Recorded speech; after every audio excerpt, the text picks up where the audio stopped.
Today's lecture, we're going to talk about hunger and sort of like the biological and psychological components that underlie hunger.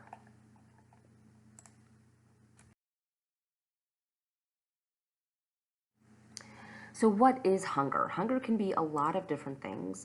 We can talk about hunger for competition, hunger for winning, hunger for money, hunger for actual food. There's a lot of different ways we can conceptualize hunger. But really, when we talk about hunger, we're specifically talking about a feeling experienced by animals that incites a desire to eat.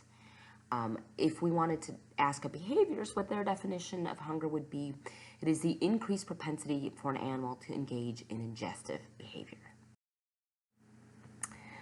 Just some general sort of terminology. If you guys are taking a biology class or a physiology class, this is something that they're going to talk about as well. But I want you guys to know the difference between anabolism versus catabolism. I believe that it is on your exam. So for anabolism, that is referring to building up macromolecules from precursors. And this happens every time you ingest a meal.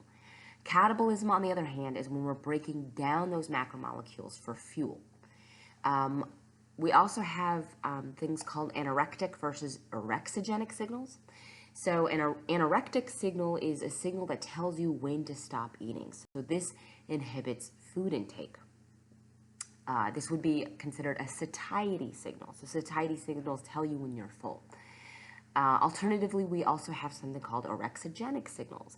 Orexigenic signals, will tell us when to eat. They stimulate food intake and promote feeding. I'm sure you guys all know this already, but anytime we experience food intake that is more than the energy that we expend, we typically experience weight gain. And, this often happens over the holidays, and I'm sure you guys notice this, holiday weight, we all gain it, right? Thanksgiving, Christmas, all the cookies, all the pies, all the food, right? Generally speaking, over the holidays, we're not really doing a whole lot of exercise. A lot of us are pretty dormant in the winter. It's cold outside. We don't really want to go out and exercise. But what are we also doing? We're eating a lot of food, right? So our caloric intake is fairly high during the winter months. And when we see this kind of behavior, this will result in weight gain. If you look at the other side of the coin, right, if you are decreasing the amount of food that you're ingesting and you're increasing expenditure, or, even if you're just keeping it the same, what you'll typically experience is a weight loss. And this makes sense. And so this is really about, food intake is really a homeostatic system whereby you try and match your food intake to your energy expenditure. And if you can do that, then your body weight will remain stable. And I always like to show this image here. I don't know how many of you guys know who Ted Bundy is, but he actually, I think there are a lot of movies about Ted Bundy out right now. Zac Efron did one for Netflix or something where he played Ted Bundy. But this was Ted Bundy's final meal prior to electrocution, right? So he died by electric chair. And he was not given a special meal per se, but was given a traditional last meal by the prison. And this consisted of 3 eggs. This looks like some kind of steak type situation, hash browns, right? Some toast, jelly, butter, juice, and milk, right? This is a pretty substantial sort of meal, but as you can see, this was Ted Bundy's last meal before he was executed. Okay, so on to maybe lighter things. I really want you guys to understand the idea of a set point. Our body has many different set points, and this is really an important idea because we have to maintain our body within a very specific, narrow physiological range for a lot of different functions. A really great example of that would be our temperature. It's really important that we stay around 98 degrees, right? If we're above that, we know that we've got a fever. If we're below that, we know we're cold, right? And our body does a pretty good job of thermoregulating. Anytime we're cold, we shiver, right, to keep warm. And anytime we're hot, we sweat, right, in order to get rid of some of that excess body heat. So temperature would be considered a homeostatic system. And so what does that really mean? Homeostasis is the tendency for the body to maintain relatively constant internal conditions, primarily through negative feedback mechanisms. What is a negative feedback mechanism? This is a really great question. So if you have an increase in body temperature, your body is somehow going to try and rectify that by trying to lower your body temperature. And one way it does that is by sweating, right? So this would be the example here. You decrease the room temperature. This is the alternative example. So if you decrease room temperature, you experience an increase in the heat loss from your body temperature goes down, and there's a bunch of different things that happen as a consequence of your body temperature decreasing. First, you start to shiver, you curl up, and then you experience a constriction of your blood vessels. And what this essentially does is this decreases heat loss from your body, and the shivering actually increases heat production. And this will result in the return of your body temperature towards its original value. Usually your body works in a negative feedback way. Sometimes it'll work in a positive feedback way, meaning that, if you're going in one direction, you're going to keep going in that same direction. Negative feedback means you're going to go in the opposite direction. This isn't always the case. It kind of just depends on which system you're referring to. Another really good example of like a negative feedback mechanism would be like, let's say you have really high blood sugar levels. Well, that's not a good thing. You don't necessarily want high blood sugar levels. So what do we do? Well, we secrete insulin in order to lower those blood glucose levels, right? So that would be another example of a negative feedback system. If we wanted a positive feedback system, and I'm not saying this is a good idea, this is clearly a situation in which your body is not functioning normally, but let's say you had high blood sugar levels anyway, and then what you do is you somehow increase the amount of blood sugar you have in your system. This is not a good thing. This is called diabetes, right? But that would be an example of a positive feedback mechanism whereby you just consistently or constantly increase your blood sugar levels. Not such a good situation. Okay, so we have this example here in terms of thermoregulation being one example of a homeostatic system. Our body is also really very good at maintaining a fairly constant level of plasma sodium. So, our body needs needs to tightly regulate how much sodium we have in our systems. And so this is the concentration of sodium we have per liter of blood, but it's about 140 milliequivalents. We also have temperature, right? And, we're at about 37 degrees Celsius. And then our blood pH also has to be fairly strict. We have to be fairly strict with our blood pH. That's about 7.4. That's pretty close to being neutral, right? We also have a set point for body weight. And this is actually an interesting idea. And this was actually shown in rats. Okay, so this experiment was done in rats. And here we have a rat that's about 400 grams. That's the size of probably about, an adolescent, maybe a middle-aged rat.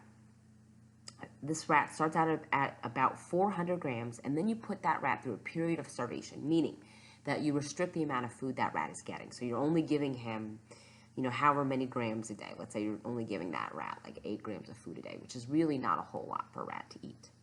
Once you do that, you'll see that the rat will lose weight, and this makes sense. If you are restricting their food intake or decreasing their caloric intake, you'll find that they're going to decrease their body weight. So this rat here, as you can see, excuse me, his body weight has decreased by about 25%, which is a fairly significant amount of weight for a rat to lose. Then what you find is you restore food to the rat so that they're allowed to eat however much they want. And you'll find over time that they will bring their body weight back up to whatever is considered normal for him. And you'll see that rat goes back up to 400 grams, what it was prior to that period of starvation. And then what you do is you force feed that rat. So you try and give him as much food as he can possibly handle. And what you'll find is, they'll gain maybe about 25%, right? So they'll gain 100 grams. And then what you do is you allow him to go back to his normal feeding schedule. So you allow him to eat however much he wants. And you'll find that they go back down to 400 grams. And this was a really interesting, intriguing sort of idea. And so people proposed something called the lipostatic hypothesis. Lipo meaning fat. And what this hypothesis states, and let me just break down what lipostatic means. Lipo means fat, static means the same. And so what this hypothesis is saying is that our body will try and maintain the same amount of fat, just over a certain length of time, right?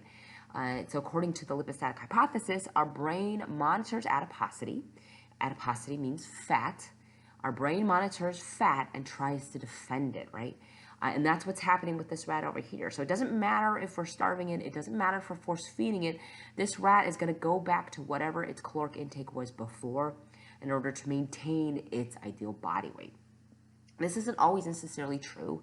We can think of other instances in which people are severely underweight or people who are overweight. And in those situations, it could be metabolic dysfunction or some other situation. But generally speaking, people, animals will really try and defend their body weight such that they're not too skinny, but also not too overweight. We also have something called the basal metabolic rate. If you guys are sitting there listening to this lecture, then you would be considered to be at your basal metabolic rate. What does that really mean? Well, this is the rate at which the body burns energy at rest. This is just what your body is doing when you're just sitting there not doing anything. This is what my metabolic rate is right now. I'm at my basal metabolic rate. This is the thing that sucks. Your basal metabolic rate actually decreases with age.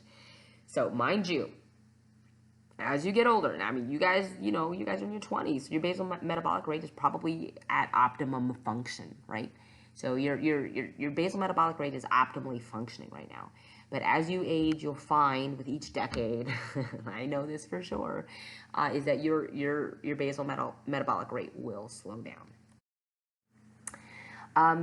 Some other experiments, and these are experiments that were done by neuroscientists, and actually they were called physiological psychologists back in the 70s. This is actually a really cool experiment. So these were the physiological psychologists were kind of like the precursor to neuroscientists. That's what they used to call neuroscience before it became neuroscience. And so these physiological psychologists, what they did was they wanted to figure out what different parts of the brain did. And this is the experiment that they conducted. What they did is they actually went through and lesioned different parts of a part of the brain known as the hypothalamus. And we've talked about the hypothalamus before. I remember showing you guys an image of the hypothalamus. But the hypothalamus is a part of the brain that's actually really important for homeostasis in general. This is the part of your brain that is in charge of thermoregulation, it's in charge of food intake, it's in charge of making sure you have the right amount of salt in your blood or sodium. It's also in charge of motivated behaviors in general, okay? And so these neuroscientists went in and they actually lesioned different parts of the hypothalamus. One place that they lesioned was called the lateral hypothalamus. So this is this maroon area of the brain here. So what does it mean to lesion something? Well, what that means is you're basically making that part of the brain completely non-functional. How did they do that? Well, they burned a hole in that part of the brain. Now, know this, the animal was not hurt by that because remember, there are no pain receptors in the brain, so it didn't necessarily hurt. But what they did do is they blasted a hole in this part of the brain called the lateral hypothalamus, and what they found is that the mouse became extremely skinny. Okay? And then what they did is in another group of mice, they actually lesioned another part of the hypothalamus known as the ventromedial hypothalamus. So they burned 2 holes in the brain in the ventromedial hypothalamus. And what they found was that this rat got super, super overweight, probably more obese than anything. And what these data are telling us is that the lateral and the ventromedial hypothalamus are 2 parts of the brain that help determine body weight set point. When you lesion the lateral hypothalamus, the animal no longer recognizes hunger signals. This animal here doesn't recognize when he's hungry, so he is not going to eat, and that is why he lost weight. The animal that got the ventromedial hypothalamic lesions, what this rat is experiencing is he's not getting any satiety signals. There's nothing to tell him when to stop eating. And so when you lesion the ventromedial hypothalamus is what I meant to say, the VMH, what you're essentially doing is, you're getting rid of those satiety signals for that rat. People kind of assume that the lateral hypothalamus is the hunger center, and the ventromedial hypothalamus is the satiety center. And so when you destroy these things, the animal no longer recognizes when he's full, as in the ventromedial hypothalamic lesioned rat. And then this rat up here with the lateral hypothalamus lesion no longer recognizes when he's hungry. Other things that you should probably know about hunger. These are really, really important. I will ask you, I think, about leptin and ghrelin on your exam, but, just in case, please see your study guide. But leptin is a hormone that is actually produced by adipose tissue. And what is adipose tissue? Well, it's fat, right? So for whatever reason, your fat cells actually produce leptin. And leptin is actually considered an anorectic hormone, meaning that when leptin is secreted, it actually causes you to stop eating. It is called an anorectic hormone to tell you when you are full. Insulin does the same thing. We all know what insulin does, right? It helps you to store sugars, blood sugars, and things like that. But if you experience a rise in blood sugar levels after a meal, the pancreas, which is where the insulin is coming from, actually suppresses appetite by going up to the brain. Leptin does the same thing. Leptin actually also goes up to the brain in order to signal when to stop eating. So insulin and leptin kind of work hand in hand, as satiety signals to tell you when to stop eating. Another hormone known as PYY, which is secreted by the small intestine, also acts as an appetite suppressant. And, you're not going to need to know PYY, but I do want you to know leptin as well as insulin. But these are your two, actually these three are your satiety signals that tell you when to stop eating.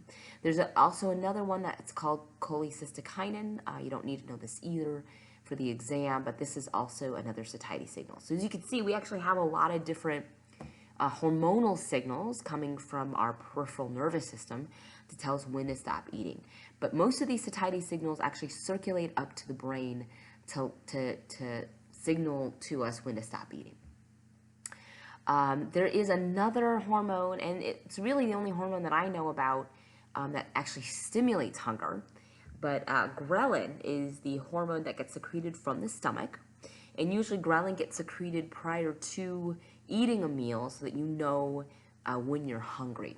Ghrelin actually does, and this has been debated some by a lot of different physiologists and people who study food research, but a lot of people debate this. This idea that ghrelin actually circulates up to the brain, but people have been able to isolate ghrelin receptors in the brain. So it appears that ghrelin does act at the level of the central nervous system to signal when we're hungry. And I wanted to show this graph here. I think it's an important graph so that you kind of understand, how these different signals work in order to signal when you're hungry versus when you're full. This is called a hypothetical model for the short-term regulation of feeding behavior. And this specifically is referring to, orexigenic signals and satiety signals. Now remember, orexigenic, these are the ones that stimulate food intake, right? Orexigenic meaning ghrelin. So this red line is really referring to levels of ghrelin before or after a meal. The dotted line here is referring to when you are full. And once again, these hormonal signals would be something like CCK, insulin, leptin, so on and so forth. And this is the different pattern of hormonal levels as you are progressing throughout your day. So this would be time here, and then your y-axis would be feeding behavior. So this solid black line would indicate food consumption, and you can see here that orexigenic signals, so that the signals that are telling you when you are hungry, they tend to be kind of high just before you start to eat. And then as soon as you start to eat, you'll see that these orexigenic signals in the form of ghrelin will actually decrease pretty quickly. So that by the end of the meal, you see basically very little orexigenic signal coming through. So at this point, towards the end of your meal, ghrelin is going to be basically nothing. What you see in terms of your satiety signals, right? So leptin and CCK and insulin, what you'll see here is that it's actually pretty low right before a meal. But then towards the middle of the meal, you'll find, right, that your satiety signal is going to be pretty high. So towards the middle of the meal, you're going to experience these satiety signals telling you when to stop eating. And this is interesting, right? And this is why they tell you to slow down when you're eating. A lot of people who eat too fast, usually the reason why they eat more when they're eating quickly is because they're not recognizing their satiety signals. So you really want to try and stretch your meals out much, much longer so that you're taking about 20 minutes to eat a meal. If you're taking any less than 20 minutes, your body is going to take a while to catch up with however much food you've ingested. And so instead of thinking that you're full, if you've eaten a meal in 10 minutes, you'll think you're still kind of hungry and you'll eat more than you probably should. So eating slowly is actually a really great way to control the amount of food that you're eating so that you're not overeating. So insulin, we talked a little bit about insulin, but the parasympathetic nervous system, and we talked about this before when we were talking about the autonomic nervous system. The parasympathetic nervous system actually stimulates the pancreas to release insulin, and this occurs before any food is consumed. And this increase in insulin acts as a satiety signal, and there are tons of receptors in the hypothalamus for insulin. So you can see it here. This is blood insulin level. If you present food here, so this is just food that's being presented. So this is me putting food on the table for my kids. What you'll find is as soon as you put that food down is you're going to see a little spike in insulin here, in blood insulin levels. And as soon as you eat food, it continues to rise. And then towards the middle of the meal, you'll see that insulin continues to rise and will start to plateau and then go back down over time. And so that's what insulin looks like. Okay, so moving on to leptin. Leptin is such a fascinating hormone that's got a really great backstory to it, so I'm hoping you guys remember it. But once again, leptin is an anorectic hormone, and what leptin is doing is it's decreasing appetite and increasing metabolism. Now remember, leptin is coming from that white adipose tissue, from these fat cells that live in your white adipose tissue.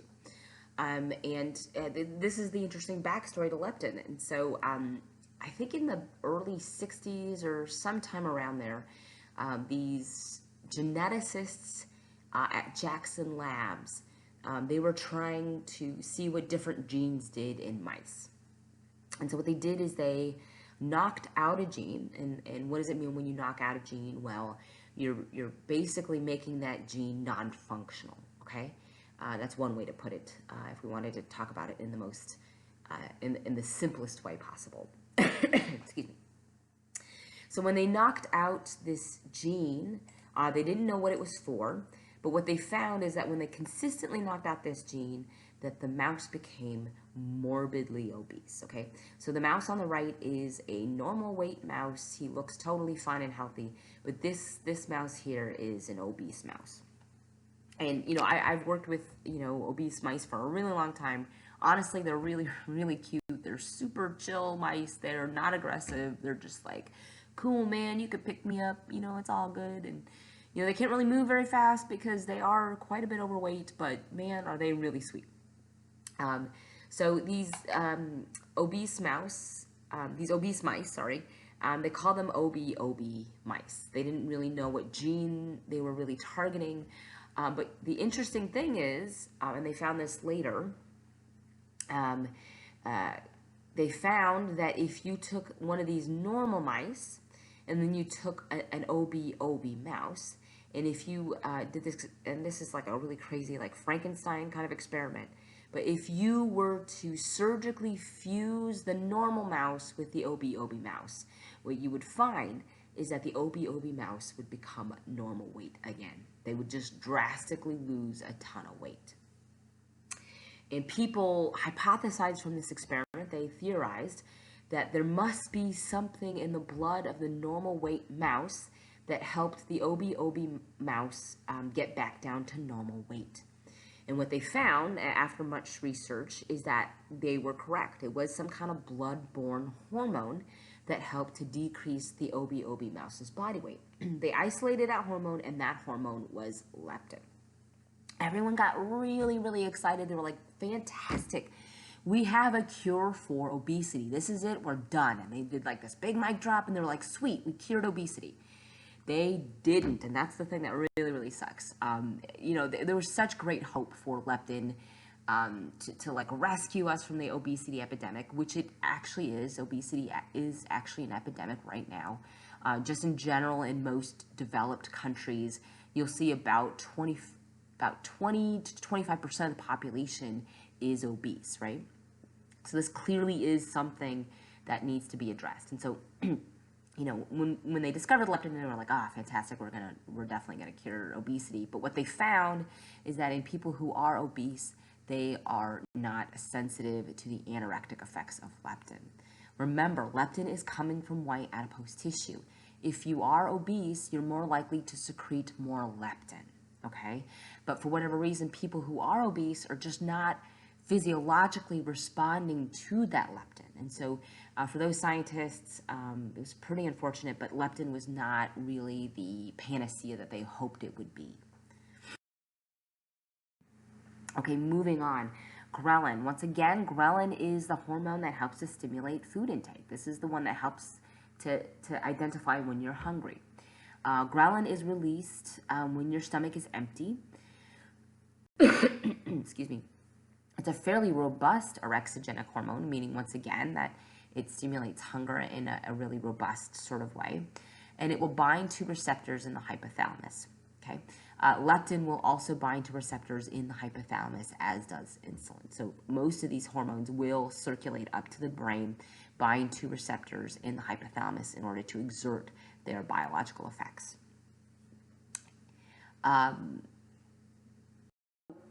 This is kind of an interesting thing that people are kind of researching, and this type of research has actually been going on for quite a while.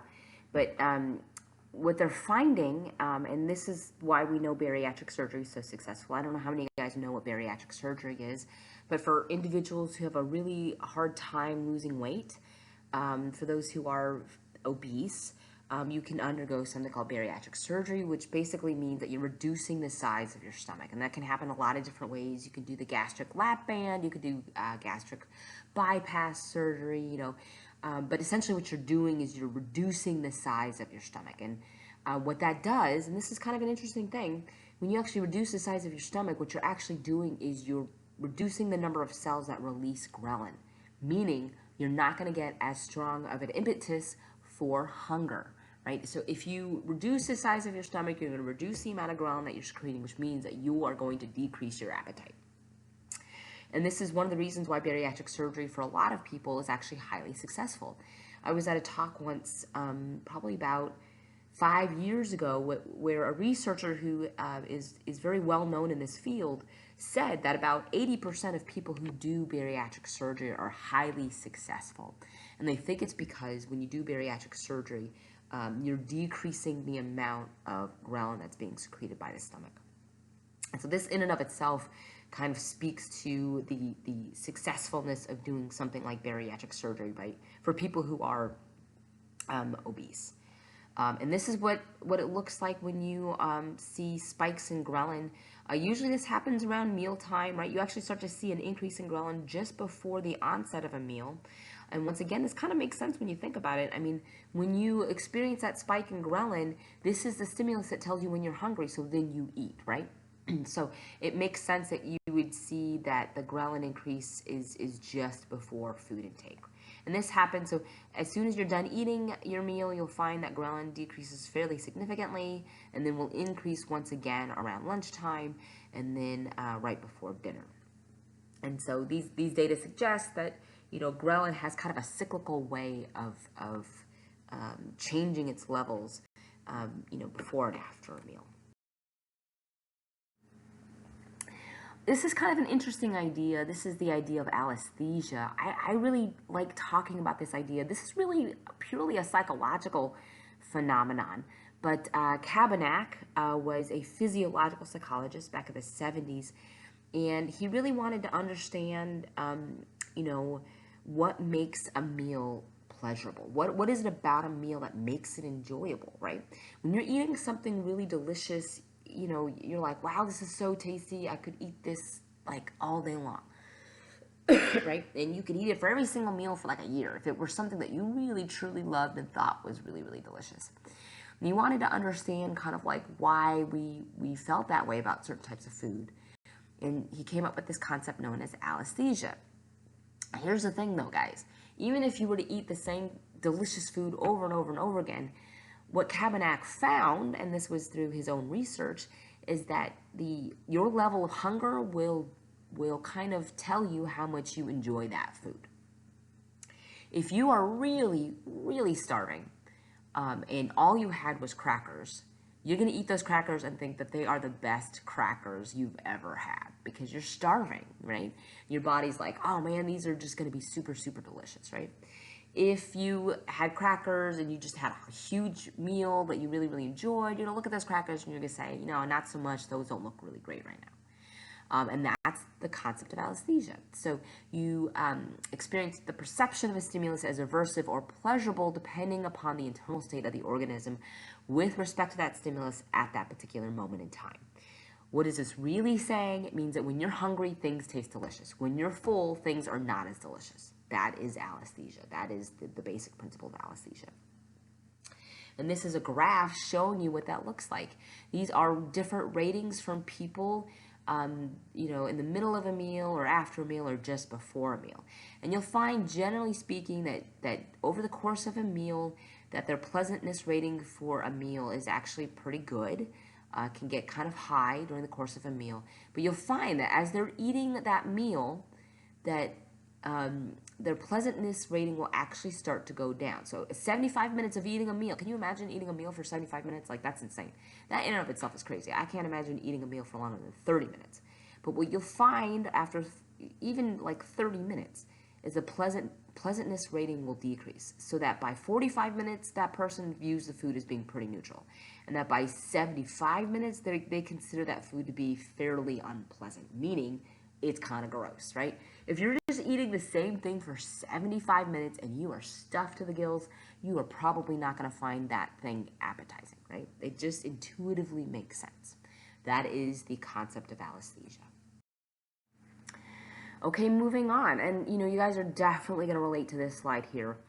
Social components of hunger. We don't always eat when we're hungry. Sometimes we eat just to socialize, right?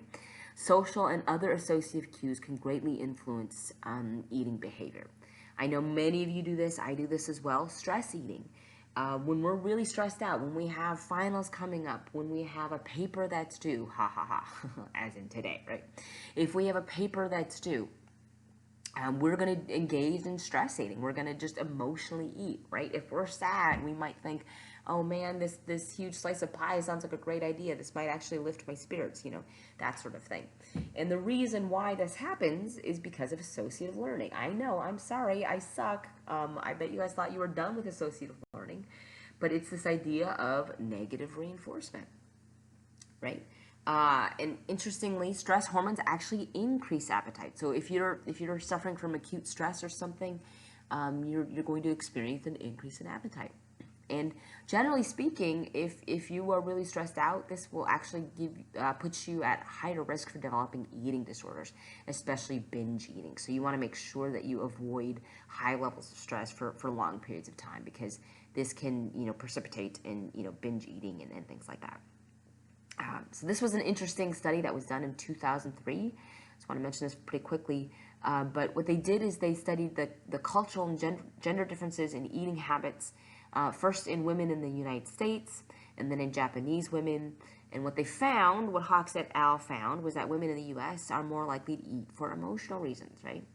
And Japanese women are actually more likely to eat because of social demands.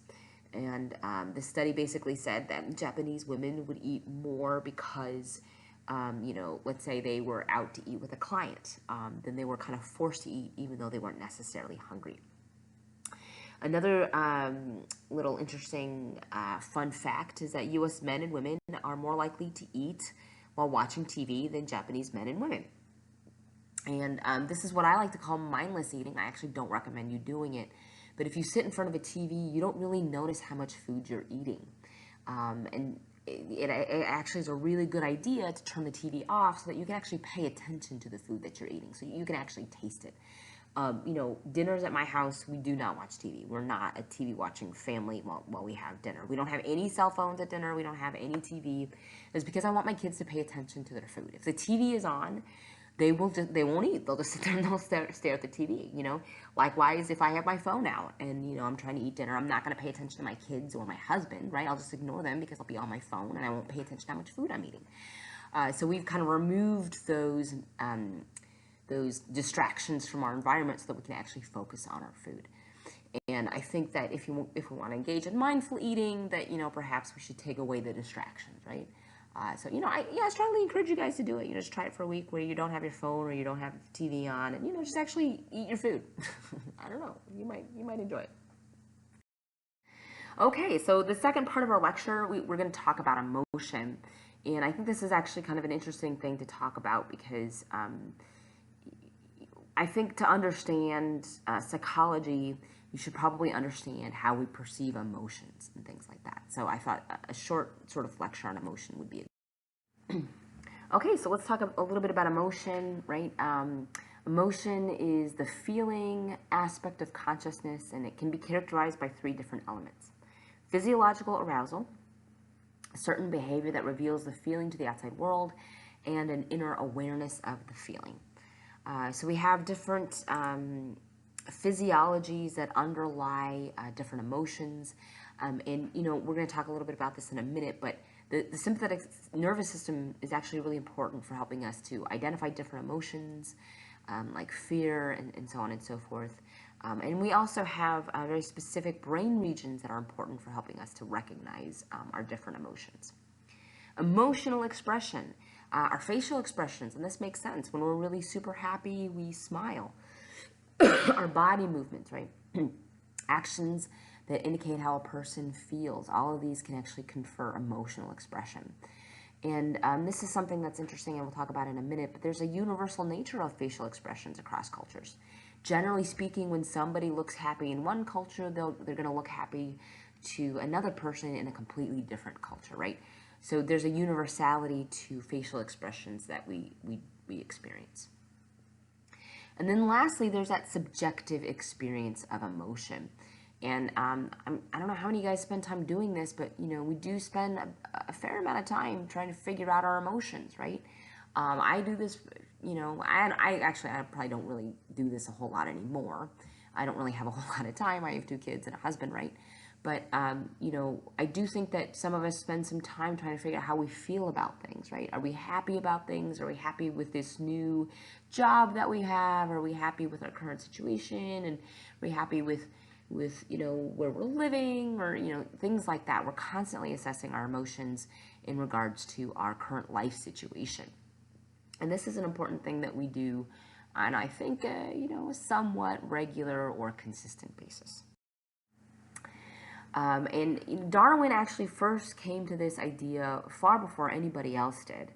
But Darwin really brought this idea to the forefront when he felt that emotional expression was a universal thing, right? And he describes it in the expression of the emotions in man and animals. And he shows that there's a universality of emotion when you're talking about humans and when you're talking about animals. And this, was in and of itself a fairly interesting idea. So I'm going to show you this really, I don't know why I show this. I think it's just to creep you guys out and maybe to keep you guys on your toes. But this is an avatar showing 6 basic emotions. And I'm hoping it's pretty obvious what the emotions are, even though it is an avatar. But this first one would be of anger. The second would be of disgust. Now, this is not my expression when I'm disgusted by something. I'm disgusted by a lot of what my kids do. They don't do things that are not... They do things that are cute, but a lot of times they do things that are disgusting. So this is not a face that I would use to indicate disgust, let me say. This is like mild disgust as far as I'm concerned. But this would be a fear face. I also use this face a lot when I'm looking at my kids. Happiness, right? Sadness would be another. And then this would be a surprise face. Now, to be completely honest, I'm not quite sure if this avatar is really the most accurate in terms of conveying human emotions, right? Um, so let's just leave it at that. But suffice it to say, those are kind of like the 6 basic sort of emotions that we can, that we experience on a regular basis and that we're familiar with, right? And we do recognize that I think those 6 emotions are fairly universal, right? Across people, across different cultures, and so on and so forth. Okay, so let's talk a little bit about theories of emotion. Please know this will be on your exam. I'm going to ask you, what is the James Lange theory of emotion? And you're going to say that the James Lange theory of emotion means that you are going to experience an event, that then you will experience some type of arousal from that event. From that arousal, you're going to interpret it as being an emotion. So let's break this down into maybe an example that you might be familiar with. The event would be something like a snarling dog. So let's say you encounter a dog that is snarling at you, and your first response would be some type of autonomic nervous system arousal.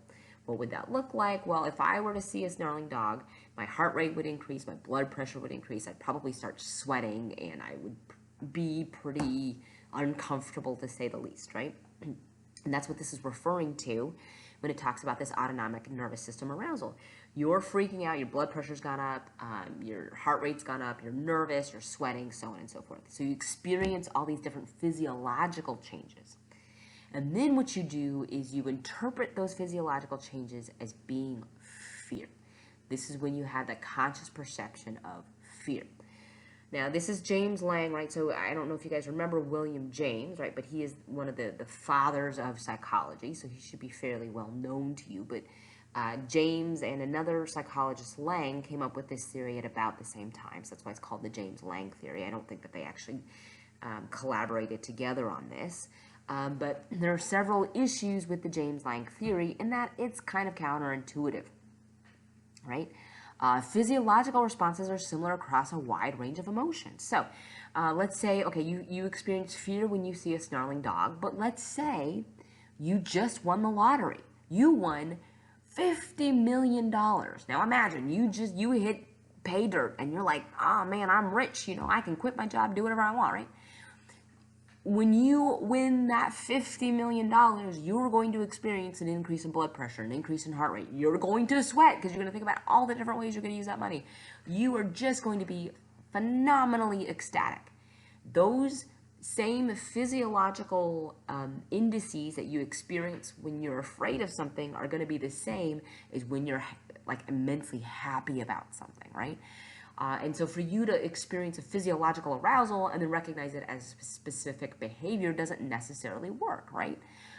Fear and happiness produce the same types of physiological arousal symptoms. And so it would be really hard to tell the difference between the two if that's how we identified emotion, right? If we based it on the James Lange theory. So this was a counterintuitive theory for that reason. And people still experience various emotions with, dysfunctional sympathetic nervous systems, right? So if you're someone who has issues with your cardiovascular system, that doesn't mean you can't feel happy, right? You can still feel happy, you can still feel excited, you can still feel fear, even though you don't necessarily have the baroreceptor input from your heart to tell you that, your heart rate has increased or whatnot, right? And so for that reason, it seems that the James Lange theory is not the most tenable theory of emotion. Moving on, the Cannon-Bard theory of emotion. Walter Cannon is a really famous physiologist. We'll come back to Walter Cannon when we talk about stress and stress response. Bard was another physiologist, but these two individuals came up with the Cannon-Bard theory, and it works a little bit something like this. Your emotional and physiological responses occur together at the same time.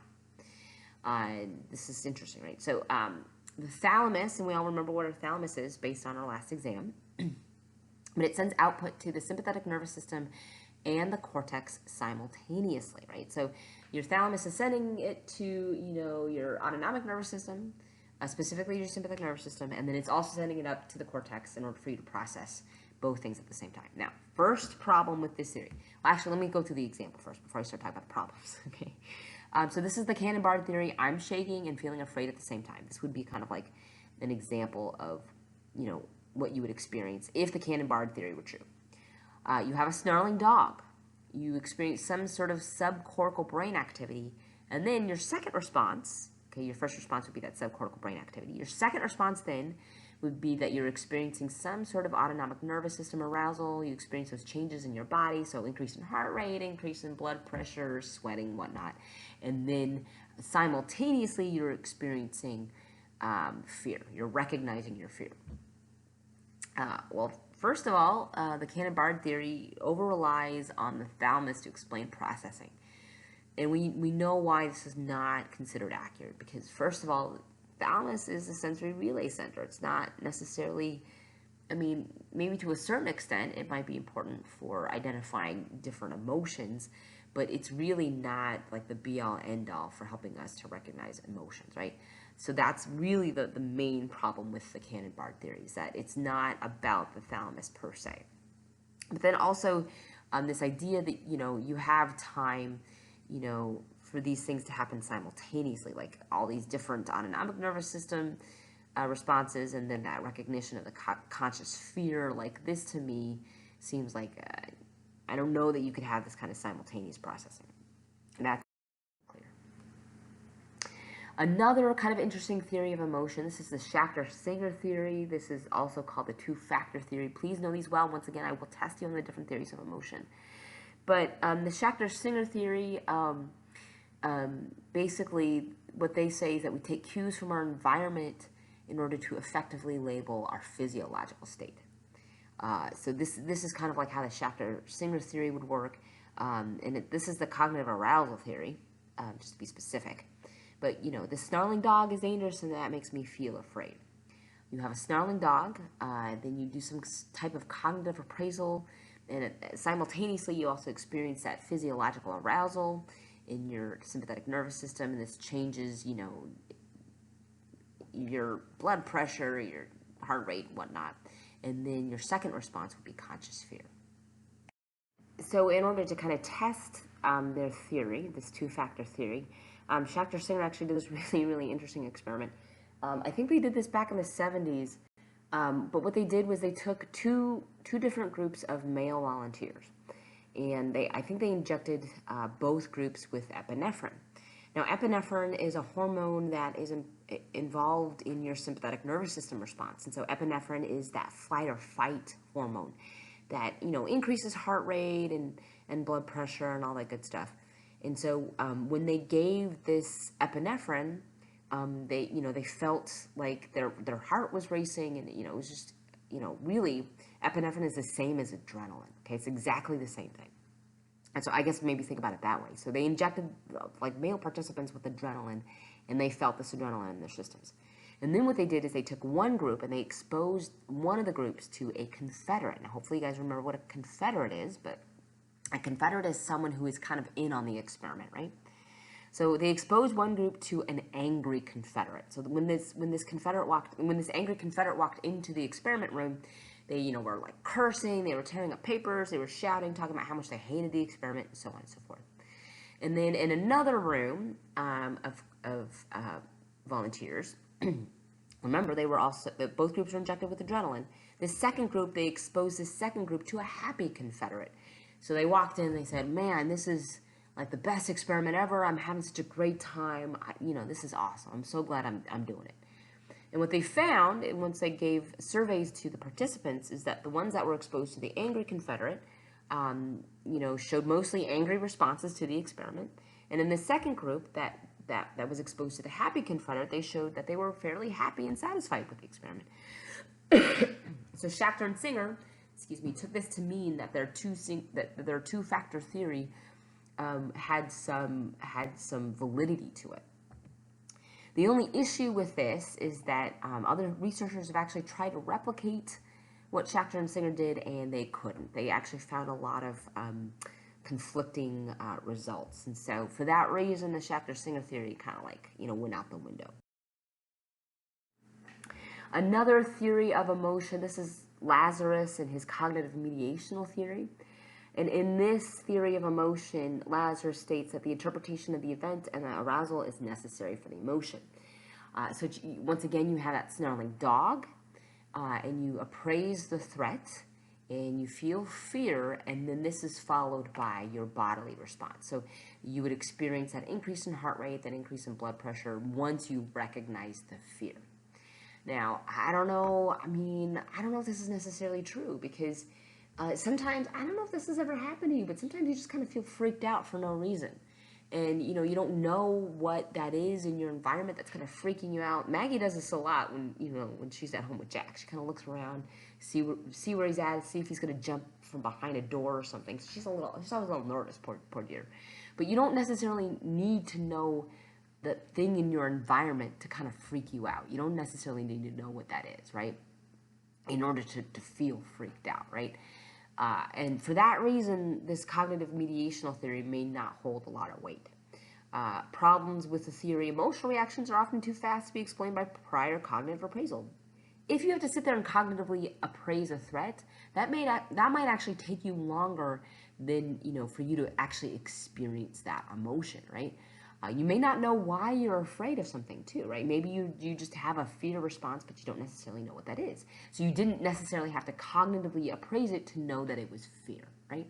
And so for that reason, the cognitive mediational theory isn't maybe the best theory of emotion. This is my favorite one. This is the facial feedback theory of emotion. And the reason why it's my favorite is because it's really ridiculous. But this particular theory of emotion says that your facial expressions provide feedback to your brain, and this is required to cause emotion. You have your snarling dog once again. You have the autonomic nervous system arousal in your face, and this facial expression informs this autonomic nervous system arousal, and then you cognitively interpret your face motions, and this is what makes you feel fear. This is like super ridiculous. Anyone who's had any sort of facelift or Botox in which their face is immobile, right? That you can't move your face. Like you had a ton of Botox in your face, you can't smile. You can't show anger because you've had a ton of Botox in your. This is called the Real Housewives of whatever, right? And whatever Real Housewives franchise you love. If you love Miami, if you love Orange County, if you love Atlanta, I don't know. They got like a million of them, right? All those chicks have had a lot of stuff done to their faces. I don't think they need to move their faces to know that they feel angry. And I'm pretty sure most of them feel angry most of the time anyway, right? So I call BS on this facial feedback theory of emotion, right? It's just so ludicrous. It just makes absolutely zero sense. And once again, people with facial paralysis in the form of Botox, they still experience a full range of emotion. So even if that Real Housewife can't, smile, you somehow know that they're happy because they tell you that they are. Right? They still know that they're happy because they are rich and famous, right? So why wouldn't you be happy, right? They don't need to smile to know that they're happy, right? They can't smile anyway, but they don't need to. They already feel happiness or anger or whatever without being able to move their faces, right? So this in and of itself is kind of a ridiculous sort of theory. These slides are to show you how universal emotions are. I think you guys can recognize that this guy looks pretty grossed out. I mean, this is my facial expression every time I see Jack doing something super gross, right? This is a fairly universal expression. This one here, hopefully you guys can recognize this. This one is fear, right? This guy definitely looks afraid of something. This one, this is an expression my kids have a lot when I tell them something that they don't want to hear, right? This is, once again, a very universal emotion. This would be anger, possibly pooping. I don't know. It depends on the kid, right? This one, clearly this dude is exceptionally happy. Maybe he has a lot to be happy about, which is awesome, right? So you would, naturally assume that this guy was happy. If you saw this face, you would assume that this woman was pretty surprised, right? She saw something pretty shocking, so that's why you see this surprised look on her face. And so these slides I put up, just to show you how universal, many different emotions are. Okay, I wanted to talk to you guys a little bit about this because I think it's super interesting. But what they find is that the amygdala is actually really important for helping you guys to understand or recognize fear. And the reason why we know this is because of an experiment that was done by Damasio. And so what they did is they actually took 9 different people that had damage to their amygdala. Now remember, I think we talked about the amygdala a while ago, but the amygdala is right here in the brain, and it's called the amygdala because it is almond shaped. And so for if you're a big Latin person, you would know that amygdala is Latin for almond. What they did is they showed people different facial images of people that were happy or sad or angry or afraid or whatnot. And what they found is that people who had damage to their amygdala on both sides, that's what bilateral means, but if they experience damage to the amygdala, they find that these people are totally able to recognize things like happiness or surprise. But people with amygdala damage actually had issues recognizing fear. So when they were shown an image of a person who was afraid, they had a hard time recognizing it. In fact, they were basically at chance when they were shown an image of someone who was afraid, meaning that they had a 50-50 chance of recognizing that emotion as being fear. They did a little bit better with like angry and sad faces, but for the most part, fear was, their ability to recognize fear was compromised by damage to the amygdala. That was pretty interesting. Another thing that I think is pretty interesting, we see this here. So in this image here, so this one on the left would be of someone who was showing a neutral face, and the one on the right would be a fearful face. And what they did is this really cool experiment where they looked at brain activity and people who were shown the neutral face versus the fear face. So when a person is shown the neutral face, you can see here, this is a brain scan here, there's no activity in the amygdala whatsoever. Right? And this is in response to either a neutral face or a happy face. But if you showed that same person an image of that fearful face, you'll see that there is quite a bit more brain activity in the amygdala, demonstrating to us that the amygdala is really important for helping us to recognize fear. I show you this slide because I want you guys to know how hard it is to know what the expressions of animals are. Like, you think you know that your animal is happy or whatnot, but that's a hard thing to say, right? This rat might be happy. This one might feel hopelessness. This one might be feeling sad, or whatnot. But generally speaking, it's really hard to identify emotional expressions in a species like a rat. This is a really interesting syndrome. This is called the Kluver-Bucy syndrome, and this relates directly to the amygdala. So please, for the exam, know that the amygdala is important for recognizing fear, right? So in the Kluver-Bucy syndrome, they've shown this in monkeys specifically, but if you remove the amygdala, which is in the temporal lobes, right? So the temporal lobes are on the side of your brain. What you find is that these animals have a complete lack of fear. They're extremely passive. There's an increased interest in sex. They tend to be hypersexual. They like to explore things with their mouths. They'll stick pretty much anything in their mouth. And you see here, this monkey, this is a snake. And normally monkeys are terrified of snakes, as they should be. I mean, most humans are terrified of snakes too. And if you have an animal that has Kluver-Bucy syndrome, they express absolutely zero fear. Then you can see here that this monkey is reaching out to grab the snake. So this monkey clearly has some bilateral amygdala damage, right? Which is really, really crazy. And so, in an animal that has Kluver-Bucy syndrome, this is actually similar to symptoms in humans that also have this amygdala damage in both hemispheres. I want you guys to watch these clips. This is a really great clip. These two clips are really great clips showing you what happens in rats that have lesions of the amygdala. This is a pretty old school way of lesioning the amygdala. I'll just set it up here, but please watch it. It's just a lot of fun to watch. And so in one clip, you have a rat that's got completely intact brain function. And he's hungry. He's been food restricted, so that he's pretty hungry. What they've done is they've stuck a food pellet in the middle of this box, and the rat's like super hungry, so he's gonna try and get the food. But off to the side is a robot, and you'll find that the rat is so terrified of the robot it can't approach that pellet of food. In the second clip, what you'll find is a rat who has damage to its amygdala. What you'll find in the second clip is that rat is baller. He is the boss. He just like walks up to the middle of that box, picks up the pellet pretty nonchalantly, and then leaves. Even as the robot is moving and like coming towards him, he's just like, whatever, I super want this food. And so he, excuse me, this second rat absolutely shows zero fear because he's got amygdala damage. These two videos are really to reinforce the idea that the amygdala is important for recognizing fear, for that, to recognize a conscious experience of fear. Some more interesting studies. So this was also done by Damasio's group at Iowa. This is a really interesting study. So this woman had damage to her amygdala because she had something called Urbach-Wiethe disease. And so if you have something like this, typically you have normal IQ, perception, memory, and language skills, but you do have specific impairments in fear conditioning and recognizing the facial expression of fear. And this is really crazy. So this woman, they called her SM, and she had this disease that permanently damaged her amygdala. And she was normal in a lot of different ways. Like, once again, her IQ was super normal, memory, language, all that stuff was completely normal.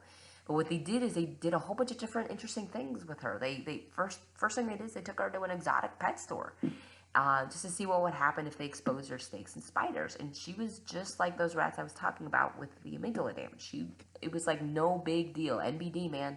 She would just walk up to those snakes and spiders and show zero fear to them. They took her through a haunted house. I don't know how many of you guys are going to go to a haunted house this year, or if you've been before.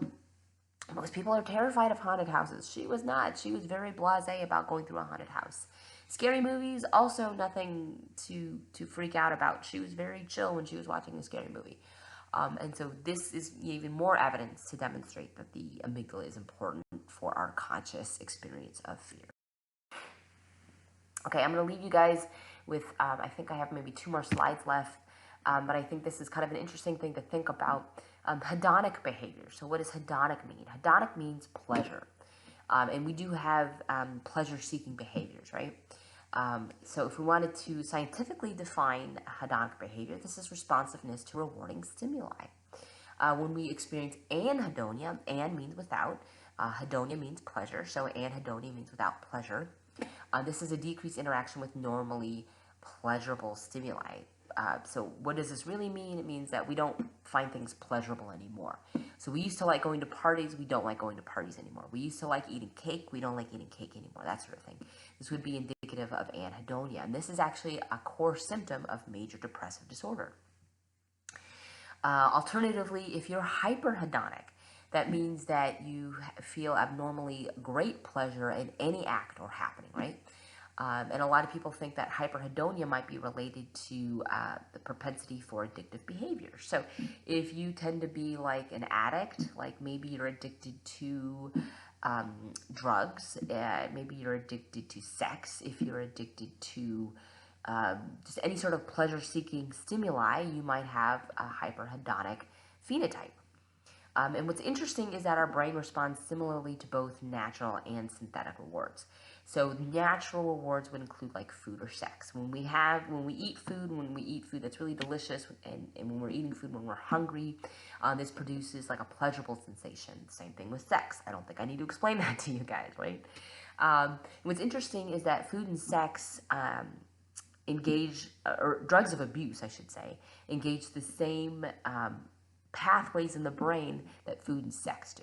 So cocaine, for example, will actually stimulate that same neural pathway in our brain. Opioids, amphetamine, you name it, all these different drugs of abuse will stimulate the same reward pathways in our brain that were really set up there to help us be motivated to have things like food and sex, right? And so a lot of why this happens is because of this pathway here called dopamine. And we've talked about dopamine in the past when we talked about neurotransmitters, but it's this mesolimbic dopamine pathway that is important for regulating our responses to hedonic things. So what is mesolimbic referring to? Well, meso means middle, limbic means, the emotion part of our pathway. And so the mesolimbic dopamine pathway is really important for things like reward, pleasure, euphoria, etc.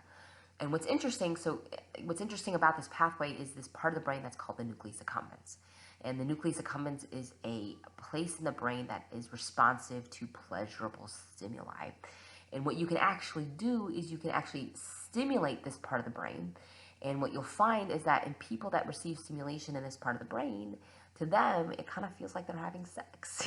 They report feeling like they're having an orgasm if you stimulate this part of the brain, or if you stimulate another part of the brain known as the lateral hypothalamus. And so we know that different parts of this mesolimbic dopamine pathway are important for feeling that pleasure, right? So that when you stimulate these parts of the brain that you're experiencing pleasurable stimuli, so on and so forth. And that's what this slide here is talking about. So when we stimulate the nucleus accumbens, and when we stimulate, what do I mean? When you're electrically stimulating them, when you're activating the neurons in these different parts of the brain, then that person is going to experience a happy drunk feeling. They're going to feel an orgasm. They feel like they're about to recall a memory. And all these different parts of the brain will actually do that. So the nucleus accumbens, this is a hotbed for neuroscientists. They really like to think about the nucleus accumbens in regards to drug addiction. So we know that if we stimulate the nucleus accumbens, it will produce all these different feelings here. The caudate nucleus, septal nucleus, the lateral hypothalamus, different parts of the thalamus, as well as the amygdala. All these different regions of the brain will produce this happy drunk feeling or an orgasm. The way you can do this, so this would be the experimental setup. What you have here is a rat, and you've placed an electrode into these different parts of the brain, and what you find is that that rat will press a bar in order to stimulate this part of the brain. And here's the thing, when you put a rat in there, they will press that bar for hours. Like, they will press that bar for hours for access to that pleasurable electrical stimulation in the brain. Okay, that's all I have for you guys for this lecture. If you have any questions, please feel free to email me. Please ask. Don't forget, our exam is after this lecture. I've already posted up the study guide. It's been up for probably about a week now. But please let me know if you have any questions. I hope you have a great rest of your day.